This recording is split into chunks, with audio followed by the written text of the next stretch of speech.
Hi, my name is Jimmy Bender, and this is my wife. And I'm Talinda Bender, and we would love to tell you our story. So Jimmy and I met when I was 16 years old in high school.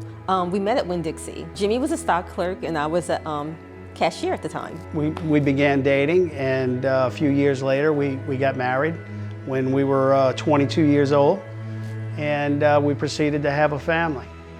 We were sitting in church in January of 23, and the church was partnering with Love Acadiana because there was a desperate need for more foster care parents to step up. And I felt like God spoke to me in the pew of the church that day and said that I had run out of excuses on why I shouldn't be able to step up and do something. And so we left church, we came home, and later that afternoon I asked Talinda how she would feel about fostering.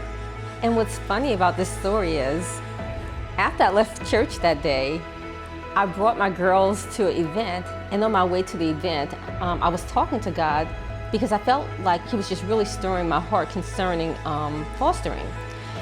And I told God, I said, listen, I said, if you can get Jimmy on board with this, I'll do it.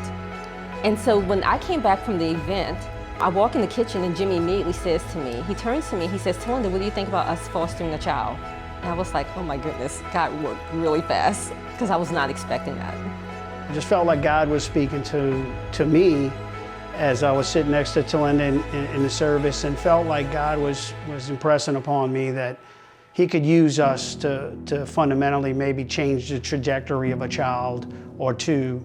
I felt like God said, hey, I've removed every excuse for you to not be able to do this. That financially is not a good reason not to do it. And so I felt some conviction that God really wanted us to do this. And when we discussed it later that afternoon, Talinda felt the same, and it had pretty much confirmed what God had spoken to her as well. So we stepped up and began the journey of getting certified with the state to be able to foster.